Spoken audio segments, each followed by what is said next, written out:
Bismillahirrahmanirrahim. Assalamualaikum warahmatullahi wabarakatuh.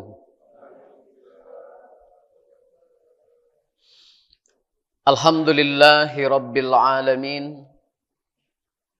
Alhamdulillahilladzi anzala ala abdihil kitaba wa lam yaj'al lahu 'iwaja. Asyhadu an la ilaha illallah wahdahu la syarika lah. Wa asyhadu anna Muhammadan abduhu wa rasuluh. Allahumma salli wa sallim wa barik ala Muhammad wa ala alihi wa sahbihi ajmain. Ya ayyuhalladzina amanu ittaqullaha haqqa tuqatih wa la tamutunna illa wa antum muslimun. Ya arhamar rahimin irhamna ya dzal jalali wal ikram. Alhamdulillah, mari kita panjatkan puji syukur kehadirat Allah Subhanahu wa taala. Pada pagi hari ini Allah masih berikan pada kita semua nikmat. Limpahan nikmat, curahan nikmat yang selalu Allah limpahkan pada kita semua. Semoga kita bisa memanfaatkan nikmat-nikmat yang telah Allah berikan ini. Semoga dengan nikmat-nikmat ini semakin membuat kita dekat pada Allah. Semoga dengan nikmat-nikmat ini semakin membuat kita pandai bersyukur kepada Allah. Dengan kita bertakwa kepada Allah. Melaksanakan segala apa-apa yang telah Allah dan Rasulnya perintahkan. Dan menjauhi segala apa-apa yang telah Allah dan Rasulnya larang. Salawat teriring salam. Mari kita persembahkan kepada junjungan kita. Nabi Allah Muhammad sallallahu alaihi wasallam. Pada keluarga, kerabat, sahabat, dan sampai pengikut akhir zaman. Semoga kita, keluarga besar kita, keturunan kita menjadi pengikutnya. Sampai akhir hayat hidup kita dan semoga Allah kelak ridho kita di dalam surganya. Semoga kita semua yang hadir sehat walafiat. Kalau di antara kita, keluarga kita, orang tua kita, saudara kita ada yang sakit, semoga Allah angkat penyakitnya. Allah kabulkan doanya, Allah kabulkan hajatnya. Semoga Allah berkenan menerima semua amal-amal kita. Semoga Allah membuka hati kita semua. Orang tua kita, suami istri kita, anak kita, keluarga kita, saudara kita. Semoga Allah memberikan taufik dan hidayahnya. Semoga Allah mudahkan kita untuk menerima hidayah Allah. Allah mudahkan kita membaca Quran. Allah mudahkan kita memahami Quran. Allah mudahkan kita mengamalkan Quran. Allah mudahkan kita mengajarkan Quran. Semoga kita semua istiqomah di dalam kebaikan. Semoga Allah memberikan ilmu yang berkah pada kita semua. Ilmu yang semakin membuat kita dekat, taat, patuh kepada Allah Subhanahu wa taala. Yang terhormat keluarga besar Ma'ajiz, keluarga besar, juga yang kami hormati Bapak Ibu jamaah Majelis Taklim Al-Furqan Ahad Subuh. Semoga selalu mendapat berkah Allah taala. Pada kesempatan pagi hari ini kita akan membahas tema tentang sifat-sifat orang yang khusyuk. Jadi orang-orang yang khusyuk di dalam beribadah itu akan nampak dia akan memiliki sifat-sifat baik. Karena sifat baik itu di antara buah dari ibadah. Makanya setiap ibadah yang kita kerjakan itu akan berbuahkan sifat-sifat yang baik. Karena memang Nabi SAW diutus ke muka bumi ini untuk menyempurnakan akhlak. Mari kita awali kajian kita. Quran surat 23, surat Al-Mu'minun, ayatnya 1 dan 2. Quran surat 23, Al-Mu'minun, ayatnya 1 dan 2. A'udzu billahi minasy syaithanir rajim. Bismillahirrahmanirrahim. Qad aflahal mu'minun alladzina hum fi salatihim khashi'un. Yang artinya, sungguh beruntung orang-orang yang beriman, yaitu orang yang khusyuk dalam salatnya. Di ayat pertama Allah menyebut iman. Sungguh beruntung orang-orang yang beriman itu. Karena orang-orang yang beriman ada jaminan. Kenapa ada jaminan? Orang-orang yang beriman walaupun imannya sekecil zahra yang ada di dalam hatinya, Allah akan selamatkan. Kenapa? Karena dia sudah mempercayai Allah itu ahad. Karena percaya kepada Allah itu termasuk beramal dengan hati. Jadi orang-orang yang mempercayai Allah itu ahad, Allah itu esa, dia sudah beramal dengan amalan hati yang mulia. Karena di antara amalan hati yang paling mulia itu percaya kepada Allah. Nah, alangkah baiknya kalau seandainya iman itu disempurnakan dengan amalan-amalan, misalnya rukun Islam, sholat, puasa, zakat, haji. Semua amalan itu adalah penyempurna iman. Maka sempurnalah iman seseorang itu kalau dia taat kepada Allah, taat kepada Rasul. Tapi sekalipun dia tidak taat terhadap apa yang diperintahkan atau yang dilarang, tidaklah menghilangkan keimanan seseorang. Tapi imannya kurang sempurna kalau tidak diiringi dengan ketaatan. Tapi tidak menghilangkan iman seseorang. Nah kemudian contoh ayat berikutnya di ayat yang kedua. Allah katakan yaitu orang-orang yang khusyuk di dalam sholatnya. Orang-orang yang khusyuk di dalam beribadah, dia akan menampakkan sifat-sifat yang baik di dalam hati. Allah akan menanamkan sifat-sifat yang baik di dalam hati orang-orang yang beramalnya sudah khusyuk. Nah di antaranya di dalam Al-Quran ada yang disebut secara umum sifat-sifat mereka. Ada juga yang disebut secara khusus di dalam Al-Quran tentang sifat-sifat orang-orang yang khusyuk. Di antaranya secara umum kita lihat di antara sifatnya orang-orang yang khusyuk di dalam beribadah. Buka Quran surat 29 ayatnya 45.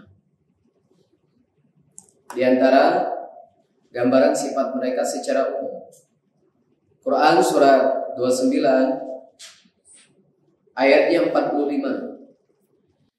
Utslu ma uhiya ilaika minal kitabi wa aqimis salah. Inna salata tanha 'anil fahsya'i wal munkar wa ladhikrullahi akbar wallahu ya'lamu ma tasna'un.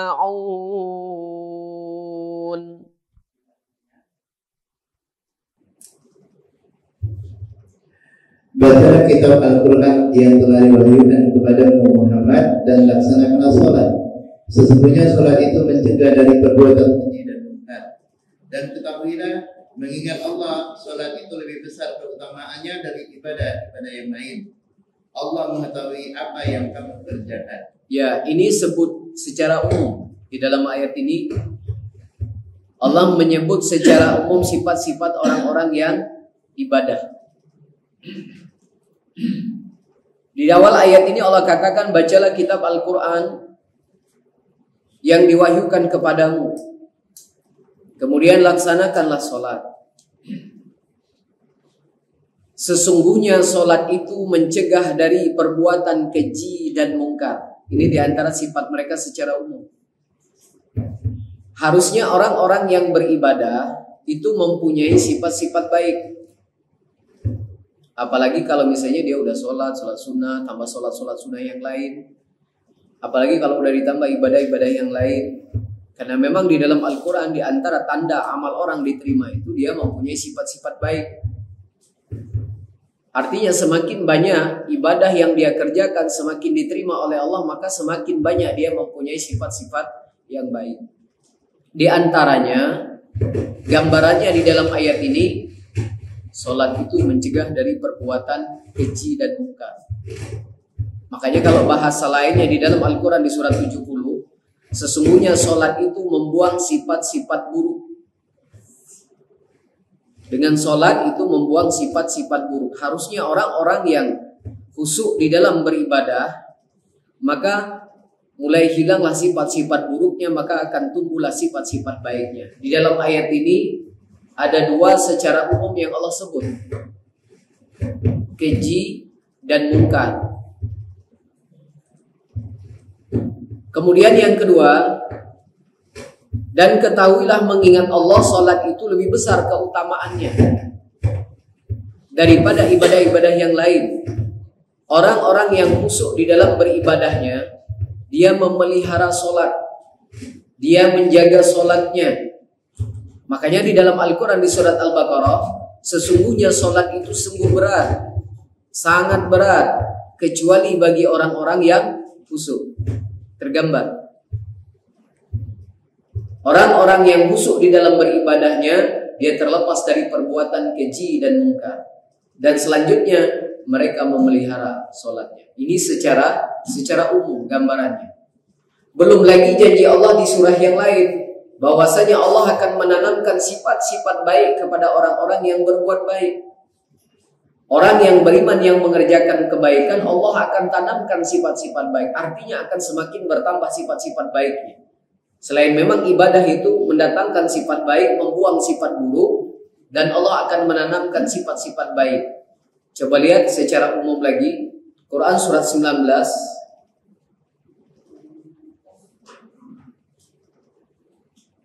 ayatnya 69.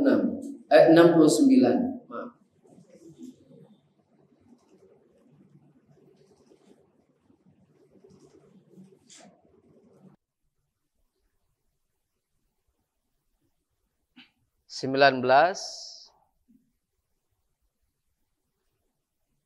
Oh benar 96 19 Maryam 96.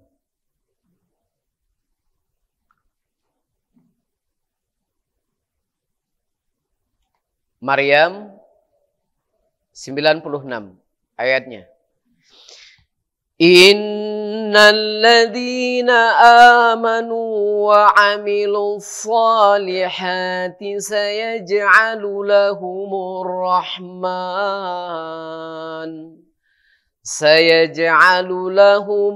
rahmanu wudda. Yang artinya, sungguh orang-orang yang beriman dan mengerjakan kebajikan, kelak Allah yang Maha Pengasih akan menanamkan rasa kasih sayang dalam hati mereka. Ya, jadi selain memang ibadah-ibadah itu membuang sifat-sifat buruk, di antaranya kalau sholat itu perbuatan keji dan mungkar, harusnya orang-orang yang beribadah sudah mulai melepaskan diri dari perbuatan-perbuatan keji dan mungkar. Kemudian yang kedua secara umum, belum lagi di dalam Quran surah Maryam, Allah katakan di dalam ayat ini, sesungguhnya orang-orang yang beriman, yang mengerjakan kebajikan, kelak Allah yang Maha Pengasih akan menanamkan rasa kasih sayang. Maka dari dua ayat tentang sifat umum yang Allah gambarkan di dalam ayat ini, sudah bisa kita ambil kesimpulan. Harusnya orang-orang yang beribadah harusnya mempunyai sifat-sifat yang baik. Makanya juga di dalam Al-Quran Allah menyebutkan, orang yang beribadah tetapi perilakunya masih buruk, di antara contohnya sholat, misalnya dia masih keji, masih mungkar, sholatnya fawailul lil musallin, termasuklah sholatnya orang-orang yang celaka kalau dia masih keji, kalau dia masih mungkar. Termasuklah orang-orang yang celaka solatnya kalau dia masih melalaikan solat. Sampai-sampai di dalam Al-Quran Allah memberikan gambaran orang-orang yang tidak dilalaikan lagi dengan jual beli dan perdagangan dari mengingat Allah dan mereka melaksanakan solat. Betul-betul mereka menjaga ibadahnya. Dari dua ayat yang kita buka ini tergambar. Sekarang kita buka secara khusus. Seperti apa sifat-sifat orang-orang yang khusyuk di dalam beribadah itu. Kita lihat Quran surat 23 ayatnya 3 ini secara khusus. Sifat mereka yang Allah sebut di dalam Quran surat 23 ayatnya 3. Secara khusus. Surat Al-Mu'minun ayatnya 3. Walladzina hum 'anil lagwi mu'ridun. Yang artinya, dan orang yang menjauhkan diri dari perbuatan dan perkataan yang tidak berguna. Betul-betul solatnya berfungsi. Betul-betul efek dari solatnya berpengaruh. Pada apa? Pada kehidupan hari-harinya. Di antara gambaran sifat orang-orang yang khusyuk, yang secara khusus di dalam ayat ini, orang-orang yang menjauhkan diri dari perbuatan dan perkataan yang tidak berguna. Betul-betul mencegah dari perbuatan keji dan mungkar. Harusnya orang-orang yang sholat sudah mulai menjaga diri dari perbuatan-perbuatan dan ucapan-ucapan yang tidak berfaedah. Contohnya, harusnya orang yang khusyuk di dalam ibadah, dia tidak bohong lagi. Apalagi kalau sholatnya udah sholat wajib, sholat sunnah, sunnahnya udah banyak. Harusnya betul-betul sholat itu membawa dia minimal udah tidak bohong lagi. Tapi kadang-kadang sholatnya banyak, sholat wajib, sholat sunnah. Kalau ditelepon tante udah di mana? Udah di jalan, padahal masih di rumah. Tanda-tanda sholat orang-orang yang celaka. Fawailul lil musallin, termasuk celaka. Katanya sholat 5 waktu plus sunnah-sunnah.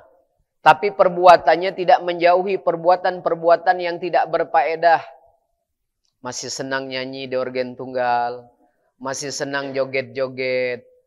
Artinya sholatnya tidak sampai kepada tujuan. Sholat tidak, sholat. Ikut lomba tidak, lomba. Menang tidak, kalah. Ibarat sholat itu lomba. Ikut sholat tidak, ikut. Ikut lomba tidak, ikut. Dapat juara enggak? Enggak. Nah sama. Kalau orang yang sholat tidak sampai kepada tingkatan yang seperti ini, berarti sholatnya gagal. Termasuklah sholat di antara sholatnya orang-orang yang fawailul lil musallin. Sholat itu ada tujuannya. Bukan hanya sholat. Makanya kita jangan sampai, aduh saya udah sholat alhamdulillah. Udah sholat wajib, udah sholat sunnah. Saking banyak sholat sunnahnya tidak bisa terhitung. Jangan hanya bangga sebatas selesai sholat saja. Tapi berhasil tidak? Betul tidak sholatnya sudah menjauhkan diri dari perbuatan keji dan mungkar? Di antara perbuatan keji dan mungkar itu ada dua. Yang pertama ucapan, yang kedua perbuatan-perbuatan. Harusnya orang-orang yang betul-betul sholat, yang khusyuk di dalam beribadahnya, dia sudah mulai melepaskan diri dari dua hal ini. Perbuatan yang tidak berfaedah, ucapan yang tidak berfaedah, itu tanda. Tapi kalau masih melekat, berarti dia sedang berupaya. Tapi di antara tanda-tanda sholat orang yang celaka. Contoh ayat ini, kita lihat surat contohnya. Surat 25 ayat 72. Surat 25 ayatnya 72. Contohnya. Surat Al-Furqan. Ayatnya 72. Walladzina la yashhaduna adh-dhura wa idza marru bil-lagwi marru kirama. Yang artinya, dan orang-orang yang tidak memberikan kesaksian palsu, dan apabila mereka bertemu dengan orang-orang yang mengerjakan perbuatan-perbuatan yang tidak berfaedah, mereka berlalu dengan menjaga kehormatan dirinya. Betul-betul mencegah dari perbuatan keji dan mungkar. Contoh ucapannya, yang mereka menjauhkan diri dari perbuatan dan ucapan yang tidak berguna. Ucapannya, orang-orang yang tidak memberi kesaksian palsu. Maksudnya, cirinya orang-orang yang tidak bohong lagi. Kecuali dalam 3 perkara. Suami bohongin istrinya untuk nyenengin, boleh, kata Nabi SAW. Berbohong untuk apa? Menyelamatkan nyawa, boleh. Yang ketiga, berbohong untuk strategi perang, boleh. 3 hal itu. Lain dari itu, hati-hati. Termasuk sifatnya orang-orang munafik. Makanya kata Nabi SAW, orang-orang munafik itu sholat 5 waktu, puasa, zakat. Tapi kalau dia masih berbohong, ingkar janji, tidak amanah, ada di antara satu itu mereka orang-orang munafik. Kalau misalnya sholat tapi masih bohong, itu di antara ciri-ciri sholat orang-orang yang celaka. Makanya harusnya orang-orang yang sholat, yang khusyuk di dalam beribadah, dia sudah mulai menjaga lisannya. Dia tidak ingkar janji, dia tidak bohong lagi. Ya. Tapi berapa banyak orang yang sholatnya 5 waktu plus sunah-sunah, ditanya anak, mak ada duit dah mak, tak kate. Iya. Padahal bohong itu. Iya. Bohong. Harusnya bilang, mama ada duit, tapi budgetnya bukan untuk kamu. Ya, budgetnya bukan untuk kamu. Duit mama ada, budgetnya bukan untuk kamu. Ya. Bohong. Bohong ini termasuk dosa besar. Bahkan Nabi SAW melarang kita itu berbohong sekalipun dalam hal bercanda. Saking besarnya bohong di dalam dosa dalam berbohong ini. Bercanda pun tidak boleh dilarang. Apalagi yang bukan bercanda. Kecuali yang si suami tadi untuk bohongin istri itu boleh. Harusnya terjaga, benar-benar mencegah dari perbuatan keji dan mungkar. Jadi di antaranya mereka menjaga lisan dari ucapan-ucapan yang tidak berfaedah. Kemudian yang kedua, ini termasuk perbuatan.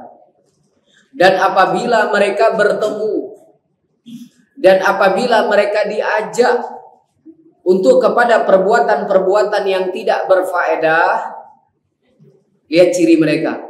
Mereka berlalu. Diajak joget-joget di kondangan apa mere-mere dah galak dia. Dia dah galak lagi dia. Dah mau. Diajak reuni, ndak mau lagi. Diajak senam pinggir jalan, ndak mau lagi. Benar-benar mencegah dari perbuatan keji dan sholat. Ini sifat orang-orang yang khusyuk.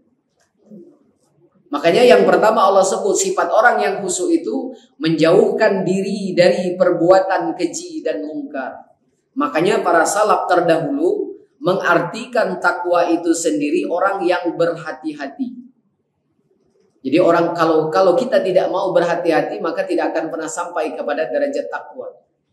Bagaimana cara mereka berhati-hati? Menjauhi yang halal, khawatir nanti terjebak kepada yang haram. Cara mereka supaya sampai kepada derajat takwa.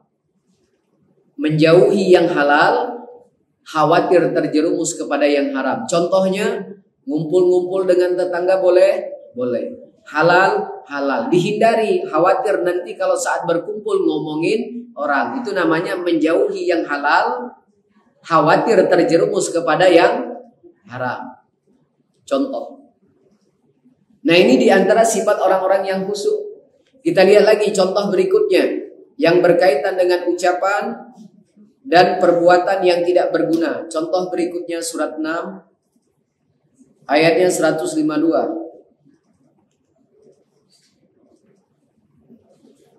Surat 6.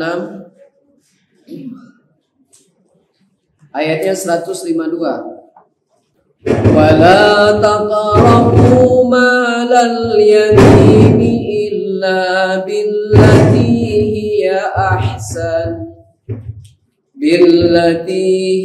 ahsanu hatta yablugha ashuddah wa awful kayla wal mizana bil qist لا نكلف نفسا إلا وسعها وإذا قلتم فاعدلوا ولو كان ذا قربى وبعهد الله أوفوا ذلكم وصاكم به لعلكم تذكرون.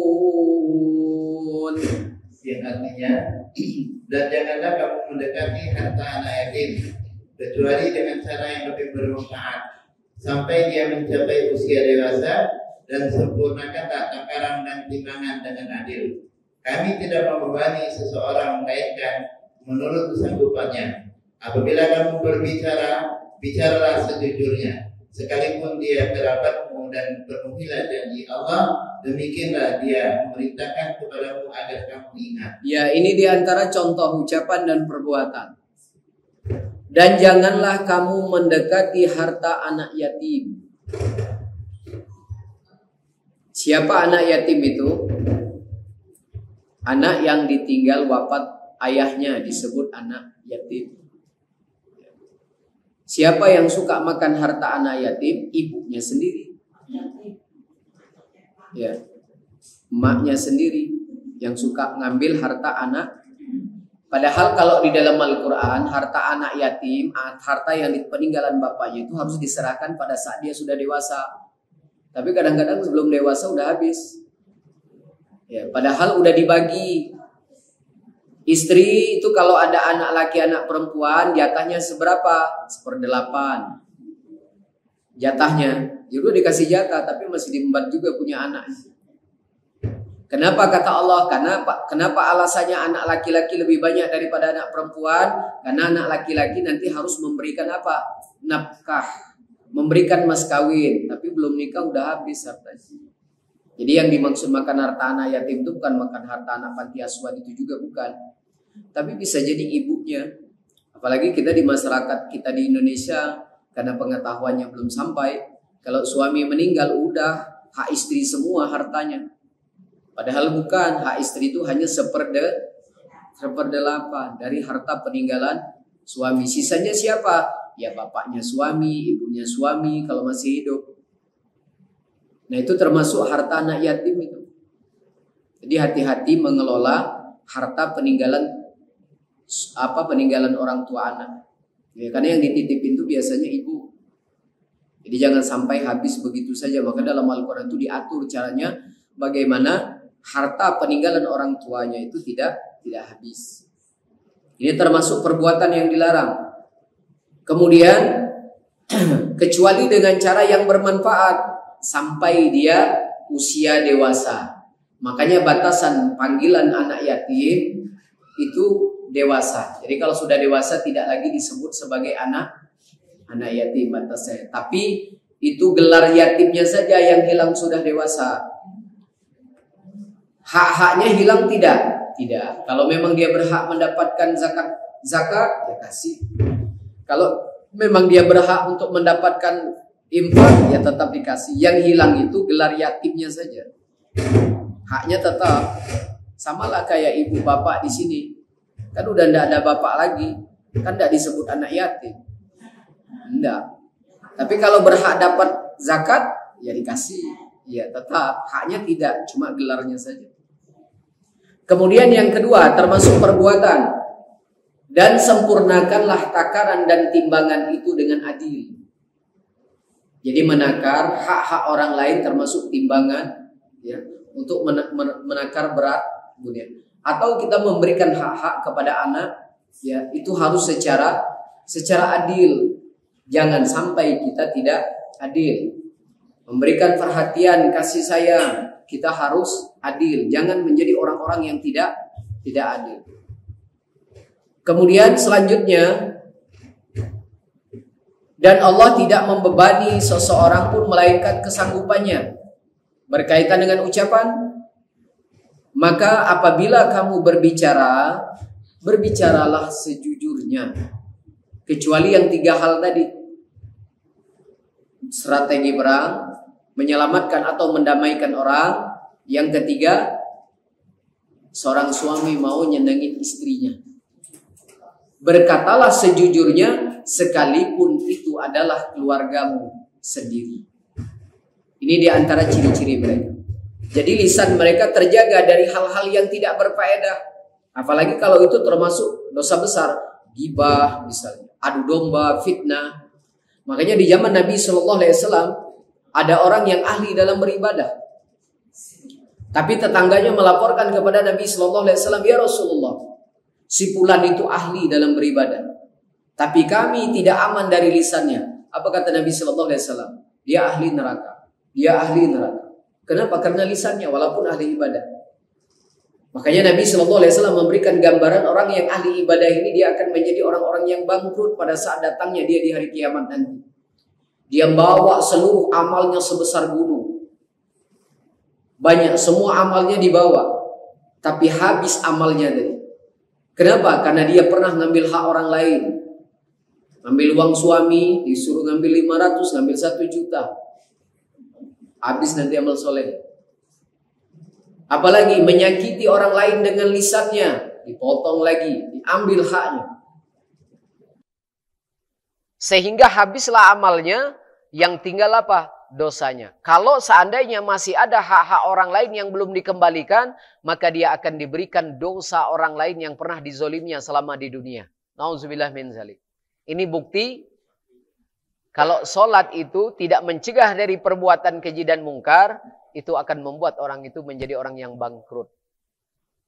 Makanya kata sahabat, bangkrut itu orang-orang yang tidak punya dinar. Ternyata kata Nabi SAW, bukan orang yang tidak punya dinar.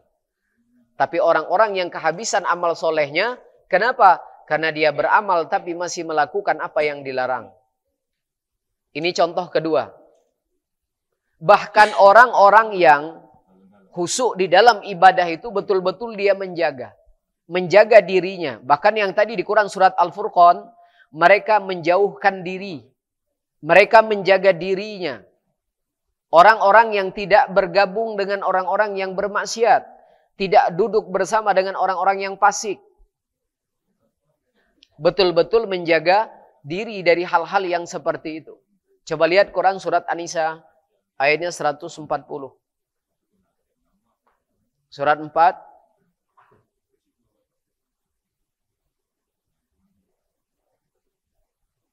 An-Nisa 140.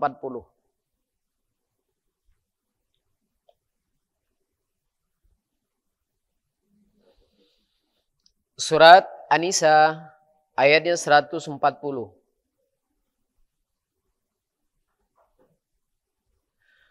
Wa qad nazzala 'alaikum fil kitabi an idza sami'tum ayatillah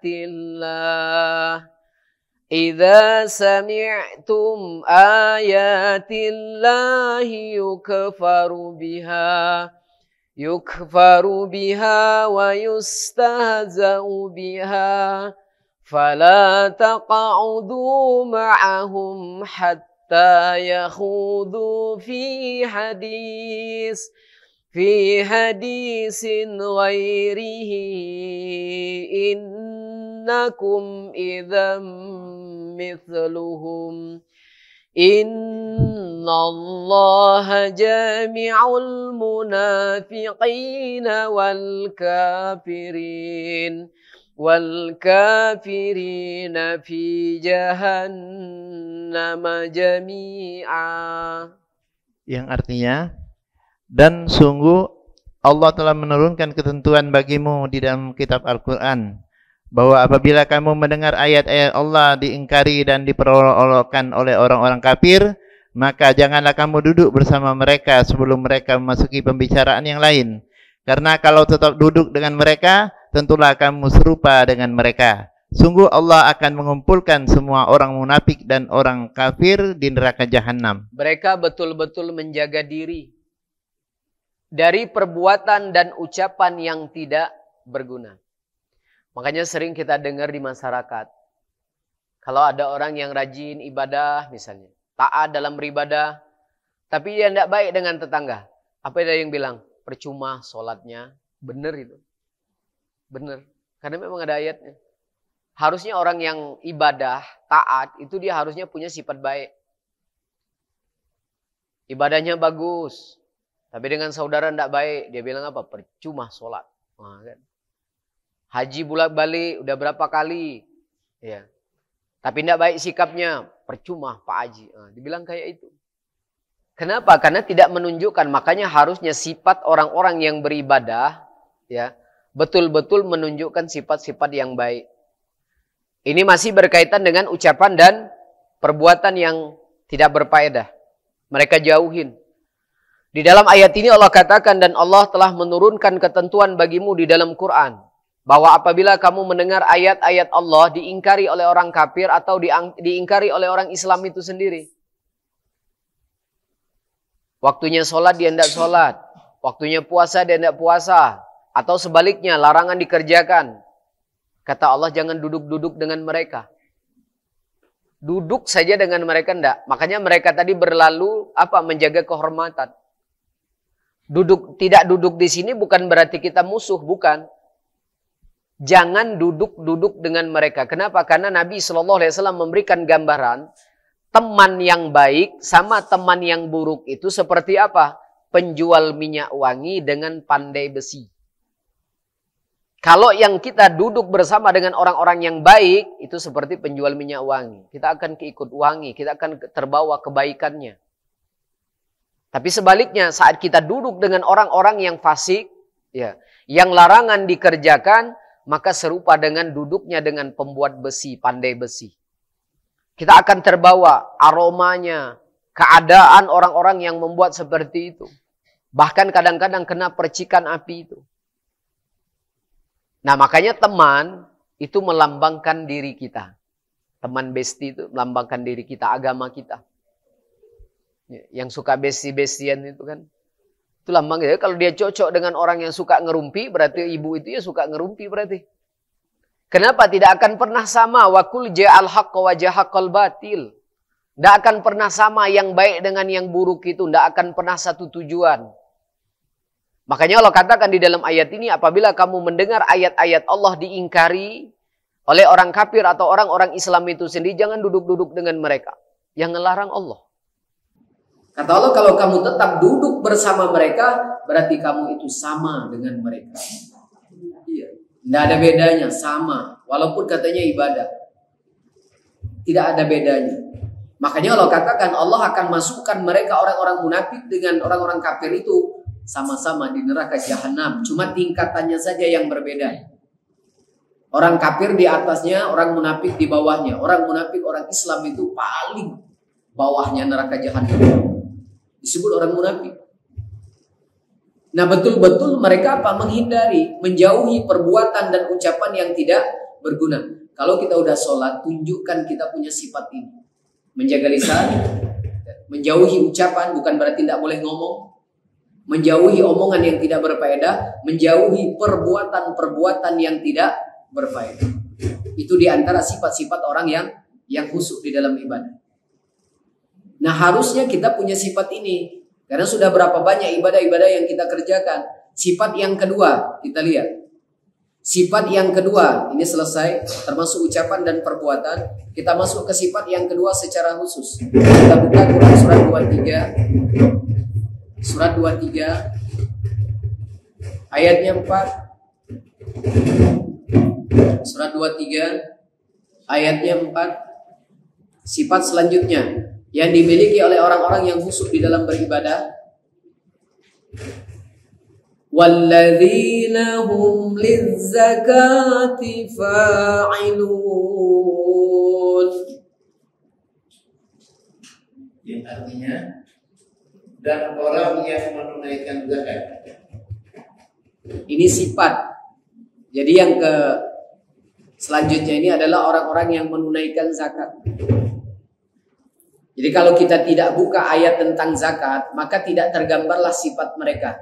Orang yang menunaikan zakat ini melambangkan dia punya sifat baik. Satu, dia tidak kikir. Nunjukin dia berhasil di dalam sholat. Karena sesungguhnya sholat itu mencegah dari perbuatan keji. Keji itu kikir. Jadi kalau bahasa mudahnya, sesungguhnya sholat itu membuang sifat kikir. Yang kedua, kalau zakat dia digabungkan dengan sifat yang mempunyai sifat apa? Termasuk orang-orang yang juhud terhadap dunia. Zakat, orang yang mengeluarkan zakat itu gambaran orang-orang yang juhud. Juhud itu apa? Orang yang kaya raya, senang sedekah. Makanya kata para ulama, dermawan, orang yang mempunyai sifat dermawan itu setengahnya juhud terhadap dunia. Tapi sebaliknya, orang kaya kikir itu orang-orang yang cinta terhadap dunia yang berlebihan. Jadi zakat itu melambangkan sifat baik. Coba kita lihat ayatnya. Kalau zakat itu, sebutan zakat di dalam sifat, dia melambangkan sifat-sifat yang baik. Quran surat 9 ayat 103. Tentang zakat, surat 9 ayat 103.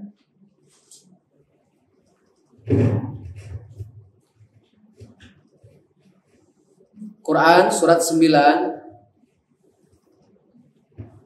ayatnya 103.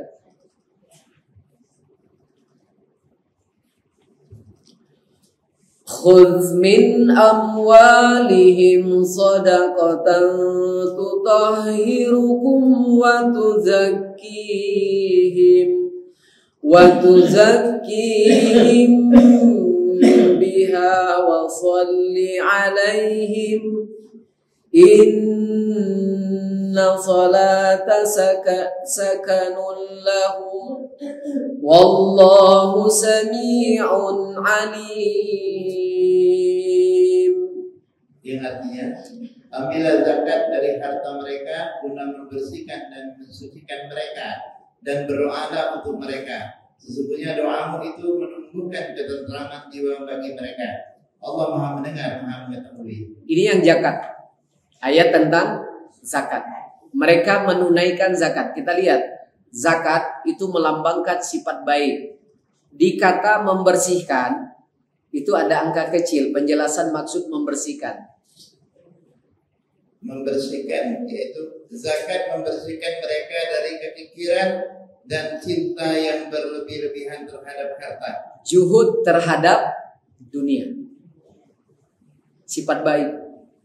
Jadi yang pertama, orang yang mengeluarkan zakat itu gambaran orang tidak kikir, mempunyai sifat dermawan. Yang kedua, orang yang mengeluarkan zakat itu adalah orang-orang yang tidak terlalu cinta terhadap dunia yang berlebih-lebihan. Dia cinta tapi tidak berlebih-lebihan.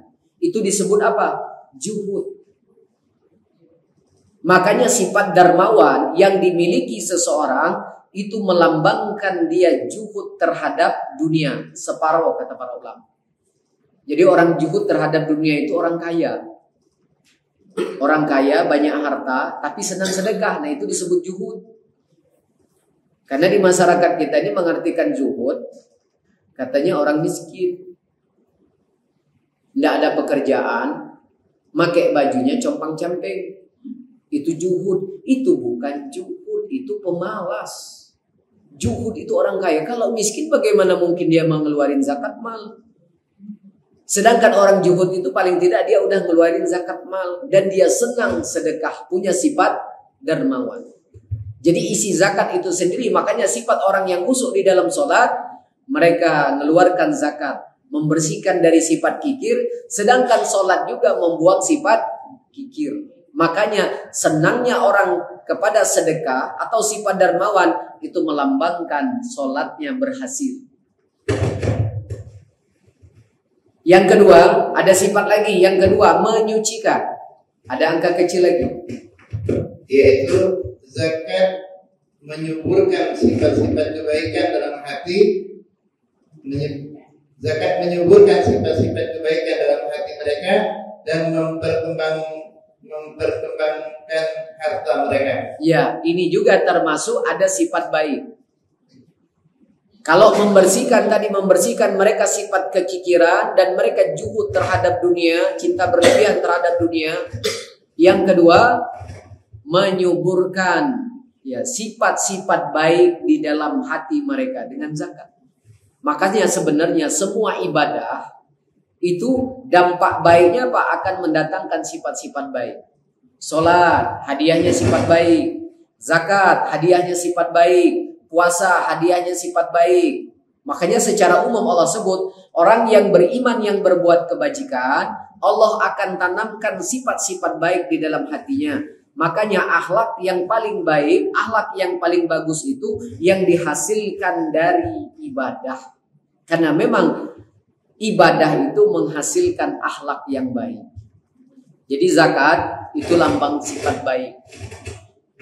Nah sebaliknya, jadi orang zuhud terhadap dunia itu adalah orang-orang yang kaya. Orang yang hartanya banyak tapi dia senang sedekah. Dia punya sifat dermawan. Sebaliknya, orang yang kaya tapi kikir, ini yang disebut di dalam Al-Quran orang-orang yang cinta dunia. Sebaliknya, kaya tapi kikir. Kalau ini kaya dermawan, yang satu kaya kikir. Coba buka surat 17. Sebaliknya, 17 ayat 100.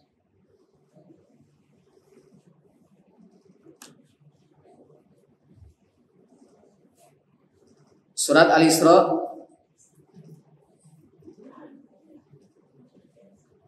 ayatnya 100, 17-100. Qul antum tamlikuna khazaina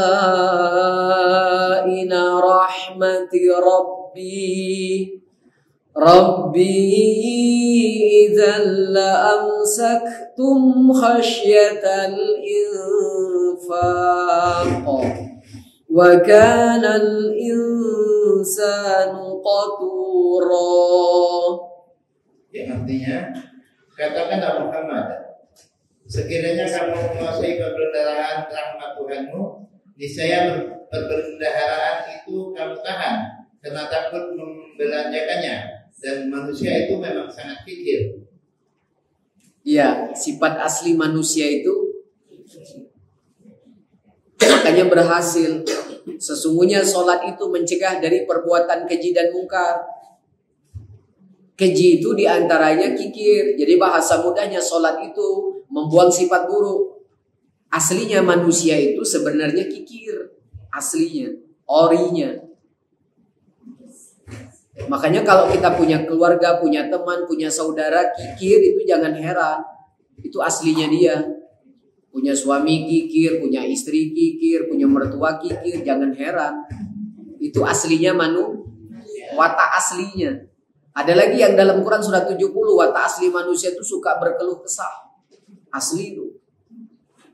Jangan heran. Nah, yang harus kita heran itu dengan orang-orang yang senang sedekah. Nabut heran gitu. Ya, itu manusia langka Pak Haji. Orang yang senang sedekah itu manusia langka, jarang-jarang. Karena aslinya kikir. Nah, makanya karena kita tuh semuanya punya sifat kikir, disuruh apa? Sholat. Karena sholat itu buang sifat kikir. Makanya setelah sholat perhatikan hilang tidak sifat kikirnya. Karena kalau ada orang yang sholat tapi masih kikir, ada ayatnya. Ara'aital ladzi yukadzibu biddin. Fadzalikal ladzi yad'ul yatim wa la yahuddu ala ta'amil miskin. Kata Allah, fawailul lil musallin. Sholat. Kenapa dia sholat tapi sifatnya masih buruk? Termasuklah sholat orang-orang yang celaka. Nah, ini lawan dari orang-orang yang juhud terhadap dunia. Ini yang cinta dunianya. Makanya orang yang cinta terhadap dunia, dia akan mempunyai sifat buruk. Orang yang juhud terhadap dunia akan melahirkan sifat-sifat baik. Di antaranya apa? Sifat dermawan. Orang yang kikir, kaya kikir, dia akan melahirkan sifat buruk, cinta dunia. Apa? Satu boros, yang kedua kikir. Ini adik-beradik ini. Adik-beradik. Kalau dilihat secara kata beda, tapi sebenarnya sama. Katanya satu boros kikir, kayaknya beda, tapi sebenarnya sama. Nah, ini orangnya yang kaya tapi kikir. Katakanlah Muhammad SAW, sekiranya kamu menguasai perbendaharaan rahmat Tuhanku, niscaya perbendaharaan rahmat Tuhanku itu kamu tahan. Takut membelanjakan. Karena memang manusia itu sangat kikir. Pakai kata sangat. Nah, orang yang cinta terhadap dunia, maka akan lahirlah sifat buruk. Namanya kikir sama boros. Kayaknya beda tapi Sama. Kikir, boros. Sama apa beda? Ya, kayaknya beda, tapi sama. Karena sering mengartikan boros itu menghambur-hamburkan harta, itu boros. Belum tentu menghamburkan harta boros. Belum tentu. Ibu butuh beras 1 bulan berapa? Anggap 10 kilo sampai 20 kilo. Oke, ya kan? 10 sampai 20. Ada orang yang 1 bulan beli beras 1 ton, 1 ton. Ngambur-hamburin enggak? Terus dibagi-bagikannya kepada orang yang membutuhkan. Dibanding ibu tadi ngambur, siapa yang ngamburin harta? Kayaknya yang satu ton ngamburkan harta itu. Apakah boros? Tidak. Bisa-bisa jadi yang beli beras 1 bulan 10 kilo, 20 kilo bisa jadi boros. Kenapa? Sampai kutuan tidak dimasak. Akhirnya kebuang, itu boros namanya. Ayo, sama tidak? Kenapa kok sampai kutuan? Ada enggak solusinya biar enggak kutuan kalau kita enggak masak? Sedekah. Benar. Kenapa enggak disedekahkan? Kikir, akhirnya jadi boros. Sama enggak kikir sama boros? Sama. Orang yang punya baju sampai 3 lemari, yang 1 lemari enggak dipakai. Saya ngasihnya, kenapa itu punya sifat apa? Kikir, itu boros. Boros itu namanya menghilangkan manfaat harta. Yang 1 ton 1 bulan dibagikan ke saudara panti asuhan, boros tidak? Tidak bermanfaat. Makna boros itu menghilangkan manfaat. Contoh, lemari esnya tidak bisa nutup rapat. Kebanyakan isinya. 2 hari, 3 hari kemudian ada yang dibuang. Boros tidak? Kenapa boros? Karena kikir, maknanya hampir sama. Boros sama kikir. Kalau boros itu menghilangkan manfaat harta, kenapa? Karena dia punya sifat kikir. Akhirnya saya ngasih orang, saya ngasih saudara, akhirnya apa? Hilanglah manfaatnya. Makanya ciri-ciri orang-orang yang kikir, ciri-ciri orang yang boros itu hampir sama. Ciri-cirinya banyak koleksi. Koleksi jilbabnya banyak, tidak terpakai-pakai. Koleksi bajunya banyak, tidak terpakai-pakai. Koleksi jasnya banyak, tidak terpakai-pakai. Allah janjikan, Allah akan hisab nanti. Itu sifat yang cinta terhadap dunia akan melahirkan sifat buruk yang 2. Namanya kikir sama boros. Itu artinya menghilangkan manfaat harta. Tidak terpakai, saya ngasihnya akhirnya terbuang. Tidak ngasihnya sayang, akhirnya kebuang, tidak dimakan. Itu namanya lantaran punya sifat apa? Kikir. Sama. Menghambur-hamburkan harta tapi tidak bermanfaat. Tapi kalau menghambur-hamburkan harta bermanfaat, boros tidak? Tidak. Jawab. Jadi bukan hanya menghamburkan harta. Ini sifat yang akan dimiliki oleh orang-orang yang sholatnya gagal. Nah, karena kita mempunyai sifat kikir semua, makanya kita disuruh sholat. Kenapa? Karena sholat itu membuang sifat kikir. Coba lihat surat Al-Baqarah. Surat 2. Sholat itu membuang sifat kikir. Surat 2. Ayatnya 268. 268.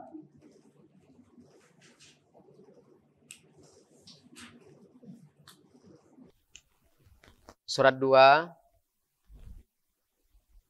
Al-Baqarah ayatnya 268. Asy-syaitanu ya'idukumul faqra wa ya'murukum bil fahsya. Wallahu ya'idukum maghfiratan minhu wa fadla. Wallahu wasi'un alim.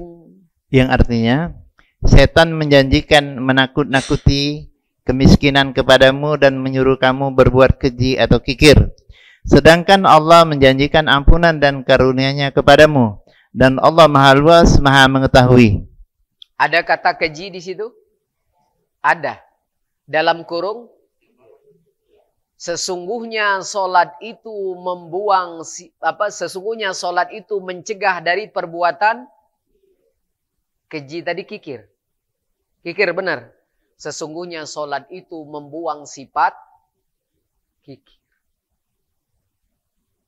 Makanya disuruh sholat. Makanya berhasil atau tidak orang dari sholat itu bukan hanya selesai sholatnya. Harusnya perhatikan setelah sholat. Sifat buruk yang ada sudah mulai hilang belum? Itu tuh banyak sifat buruk. Ini dalilnya kalau sholat itu membuang sifat kikir. Belum lagi yang mungkarnya, keji, mungkar. Harusnya orang-orang yang sholat, yang ibadahnya sudah khusyuk dengan tetangga baik. Ini ada yang sholatnya rajin tapi dengan tetangga tidak teguran. Dengan ipar tidak teguran. Dengan mertua ada yang tidak teguran. Dengan anak tidak. Iya. Katanya sholat. Itu termasuk perbuatan apa? Mungkar itu. Memutuskan hubungan silaturahim itu perbuatan mungkar. Ini termasuk sholatnya orang-orang yang celaka.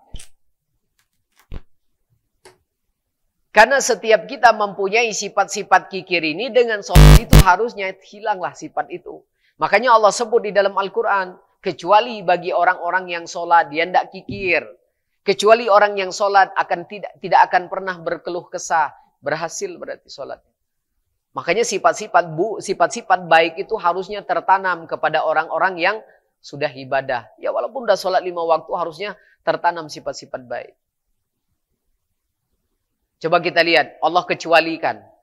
Orang yang sholat tidak akan pernah kikir. Orang yang sholat itu tidak akan pernah berkeluh kesah. Orang yang sholat akan terlepas sifat-sifat buruk. Allah sendiri yang mengatakan dalam Quran. Coba lihat surat 70. Dikecualikan kecuali orang-orang yang sholat. Surat 70.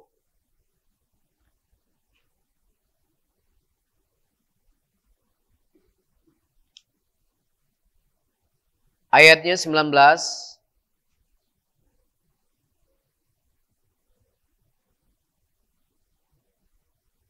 Sampai 23.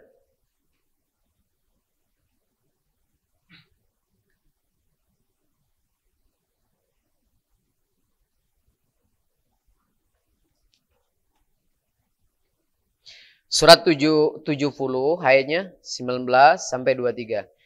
Innal insanu khuliqa halu'a idza massahu syarru jazu'a wa idza massahul khairu manu'a illal musallin alladzina hum ala salatihim daimun. Yang artinya, sungguh manusia diciptakan bersifat suka mengeluh. Apabila dia ditimpa kesusahan, dia berkeluh kesah. Dan apabila mendapat kebaikan harta, dia jadi kikir. Kecuali orang-orang yang melaksanakan sholat, mereka yang tetap setia melaksanakan sholatnya. Benar-benar terlepas, kecuali orang yang sholat. Ya kan? Terlepas dari sifat buruk. Ini tugas kita. Jadi setelah sholat itu, jangan hanya kita, udah sholat. Perhatikan setelah. Sinkron tidak. Sholat dan sikap kita. Tabiat kita sehari-hari. Karena kalau misalnya kita sholat, tapi tabiatnya seperti itu, sifatnya seperti itu, maka sholat orang-orang yang celaka.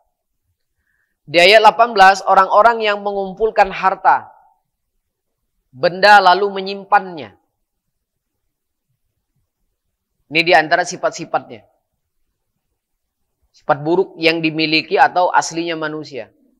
Kemudian di ayat berikutnya, sungguh manusia itu diciptakan mempunyai sifat suka ngeluh. Suami pulang jadi masalah.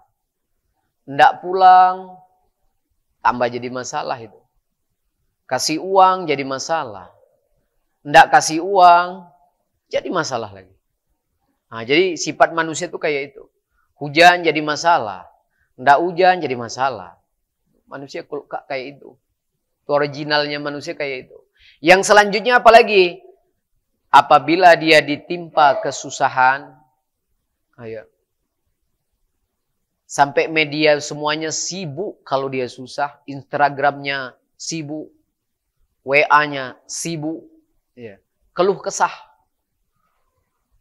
Ini sifat asli manusia yang buruknya nih.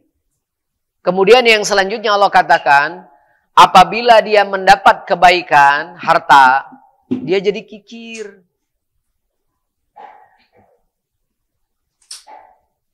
Ini sifat asli manusia.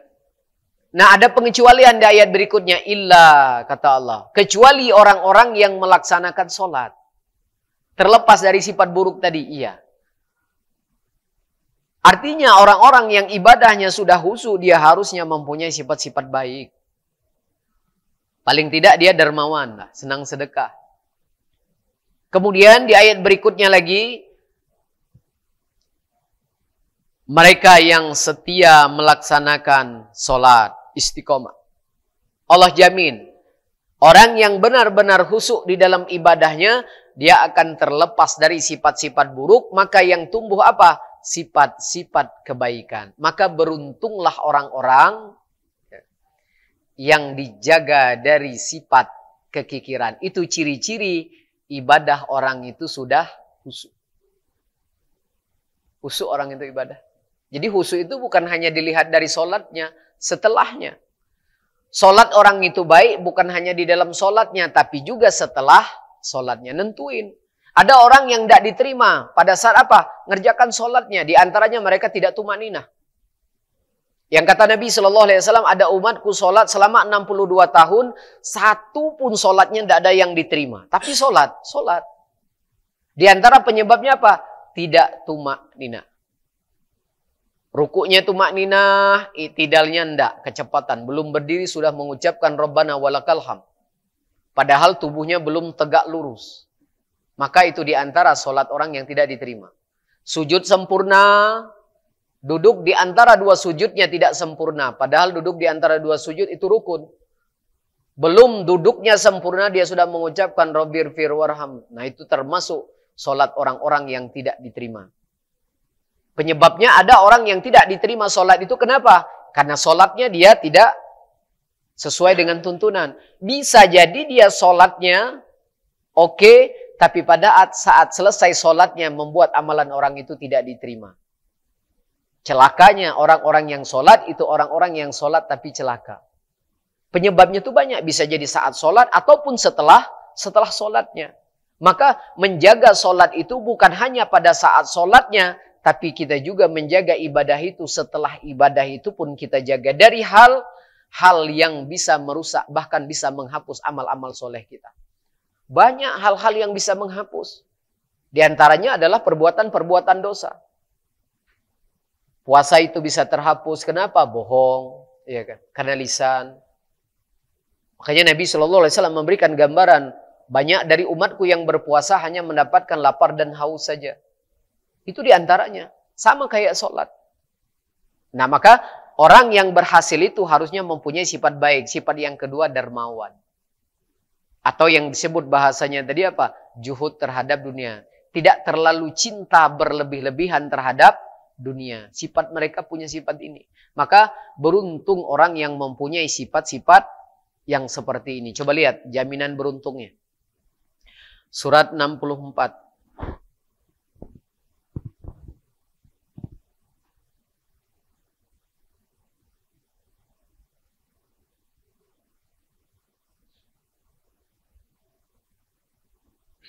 Surat 64.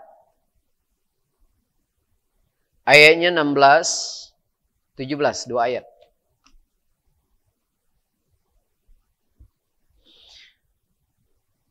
Fattaqullaha mastata'tum wasma'u wa ati'u wa anfiqu. وَأَطِيعُوا وَأَنْفِقُوا خَيْرًا لِأَنْفُسِكُمْ وَمَنْ يُوقَ شُحَّ نَفْسِهِ فَأُولَئِكَ هُمُ الْمُفْلِحُونَ إِن تُقْرِضُوا اللَّهَ قَرْضًا حَسَنًا يُضَاعِفْهُ لَكُمْ وَيَغْفِرْ لَكُمْ وَاللَّهُ شَكُورٌ حَلِيمٌ. Yang artinya, Maka bertakwalah kamu kepada Allah menurut kesanggupanmu dan dengarlah serta taatlah.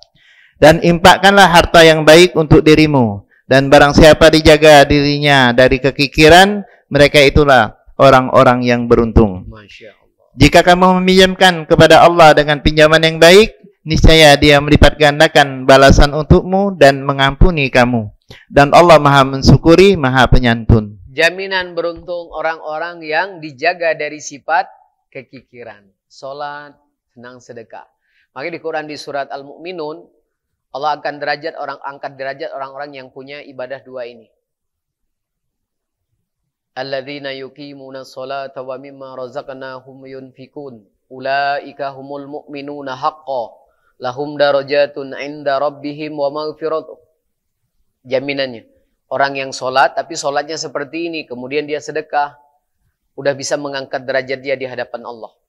Ya, kalau dia ada dosa diampunin. Itu jaminannya. Tapi sholatnya bersyarat. Kaitan antara sholat dan sedekahnya memang jalan. Di ayat ke-16-nya, maka bertakwalah kamu kepada Allah menurut kesanggupanmu. Inilah tujuan utama hidup kita. Wa ma khalaqtul jinna wal insa illa liya'budun. Tujuan utama kita fokus takwa. Laksanakan perintah, menjauhi larangan. Makanya seorang yang beriman, yang fokus kepada amal dua ini, bukan satu amal, tapi dua amal ini. Kadang-kadang orang Islam itu hanya fokusnya ke amalannya cuma apa? Rukun Islam saja. Salat, puasa, zakat, haji, salat, puasa, zakat. Dia tidak peduli dengan amal yang satu ini. Padahal tugas kita itu dua. Amalnya dua, melaksanakan perintah, menjauhi larangan. Amal ma'ruf, nahi. Ini tujuan utama kita. Jadi selain dari ini, itu semua sekedar kendaraan saja. Untuk sampai kepada derajat takwa. Ngaji ini hanya sekedar kendaraan saja. Untuk sampai kepada derajat takwa. Selain dari ini, semuanya itu adalah kendaraan. Jadi fokus dengan tujuan yang dua ini, melaksanakan perintah, menjauhi larangan. Melaksanakan perintah, menjauhi larangan. Ini ibadah. Ibadah yang mulia. Makanya kalau seorang beriman itu beribadah dengan dua hal ini, itu menjadi bekal terbaik dia menghadap Allah. Kalau dia beramal dengan cara dua ini.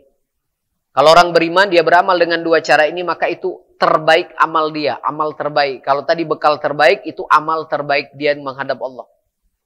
Kalau orang beriman itu beramal dengan dua hal ini, maka dia menjadi orang yang mulia di hadapan Allah. Inna akramakum indallahi atqakum. Jadi jangan lupa ini tujuan kita yang sebenarnya. Yang lain itu hanya kendaraan. Makanya berhasil atau tidak kita, bukan hanya sholat, puasa, zakat. Tapi sejauh mana kita juga menjauhi apa yang dilarang. Karena berhasilnya rukun Islam itu yang sholat, puasa, zakat, bukan hanya melaksanakannya. Ternyata dilihat sejauh mana kita menjauhi ini. Karena apa? Karena hadiah dari rukun Islam itu sendiri, harusnya kita mempunyai sifat-sifat yang baik. Akhirnya apa? Bisa menjauhi apa yang dilarang. Baru berhasil rukun Islamnya. Jadi tolak ukurnya bukan hanya melaksanakan rukun Islam. Sejauh mana kita menjauhi apa yang diharamkan Allah, yang diharamkan oleh Rasulullah SAW. Selanjutnya, Allah perintahkan bertakwalah kamu menurut kesanggupanmu, dengarlah. Yang kedua, Allah ingatkan, taatlah. Sami'na, jangan sami'na wa asoina. Ada yang dengar, tapi tidak taat. Ada yang hafal, tapi tidak taat. Ada yang tahu, tapi tidak taat. Yang bagus itu hafal taat, tahu taat, dengar taat. Makanya Allah katakan dengar taat. Jangan dengar tapi tidak taat. Kemudian pesan Allah apalagi yang kedua, infakkan harta yang baik untukmu. Yang halal. Karena Allah mempunyai sifat at-thayyib. At-thayyib itu artinya Allah hanya menerima yang baik-baik, yang halal. Kalau harta itu yang halal, kalau amal itu yang ikhlas. Kalau keluar dari dua itu, maka amalnya tidak diterima. Kemudian barang siapa yang dijaga dirinya dari kekikiran, maka kata Allah, mereka itulah orang-orang yang beruntung. Masya Allah. Nah ini berhasil. Makanya kita harus harus kagum melihat orang-orang yang senang sedekah. Jangan permasalahkan orang yang kikir. Kenapa? Karena itu memang sifat asli manusia. Dan kita harus kagum dengan orang-orang yang senang sedekah. Kenapa? Karena dia sudah berhasil di dalam beribadah. Sifat dermawan seseorang itu melambangkan dia berhasil di dalam sholatnya. Minimal itu udah berhasil di dalam sholat. Kemudian selanjutnya, di ayat 17. Jika kamu meminjamin Allah dengan pinjaman yang baik, yang halal tadi, niscaya Allah akan lipat gandakan balasannya. Di antaranya apa? Ampunan. Sorga. Dalam Quran surat 9 ada sorga. Bagi orang-orang yang senang sedekah itu sorga. Jadi selain dari dapat keberuntungan yang lain, dia juga akan mendapat keberuntungan apa? Dapat ampunan. Makanya tidak kita ingkari kalau sedekah itu ngapus dosa. Ayat terakhir untuk hari ini, pertemuan hari ini. Kesimpulannya sifat yang kedua, ciri-ciri mereka. Orang yang khusyuk dalam beribadah, dia menyediakan harta untuk orang yang miskin, yang tidak mampu, yang mampu udah disediakan. Jadi orang tuh kadang-kadang ada, kalau dapat gaji ini, udah disiapkan. Ini untuk sebulan, ini untuk sebulan. Targetnya ada di sini, ada di situ. Udah ada pos-posnya. Itu di antara ciri-ciri sifat orang-orang yang khusyuk. Dia menyediakan hartanya untuk orang-orang yang tidak mampu. Ayat terakhir, surat 51 ayat 19. 51, 19.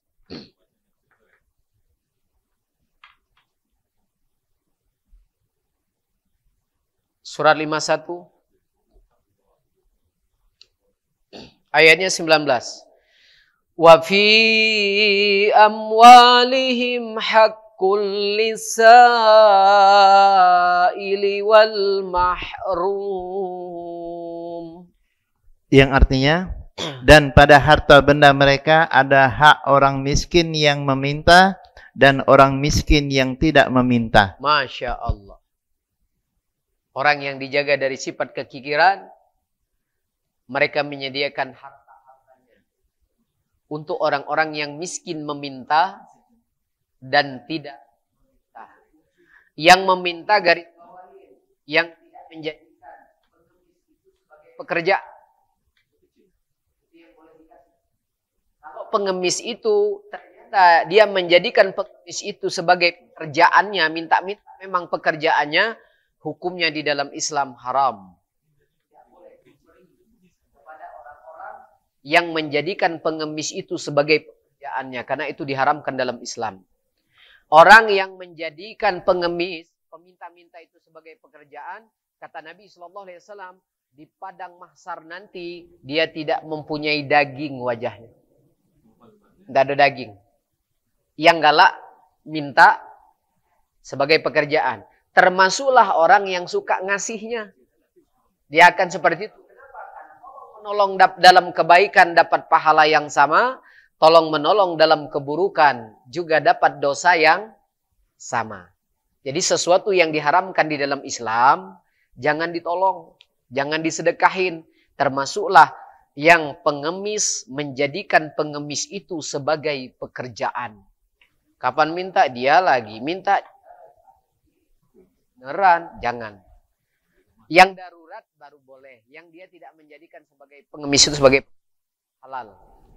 Nah, jadi lihat-lihat pengemis itu. Karena itu haram hukumnya dalam Islam. Makanya kata Nabi, mereka tidak ada wajah, nanti tidak ada daging mereka di akhirat. Nah yang suka ngasihnya sama. Karena dia tolong menolong dalam kejahatan. Ya, tidak boleh. Untuk hari ini kita cukupkan. Semoga bermanfaat apa yang kita bahas pada hari ini. Kita dapat dua sifat secara khusus yang disebut dalam Al-Quran. Semoga apa yang kita bahas pada hari ini menambah pengetahuan kita, wawasan kita tentang Islam. Semoga Allah meridhoinya sehingga menjadi ilmu yang bermanfaat, sehingga menambah iman dan takwa kepada Allah Subhanahu wa taala.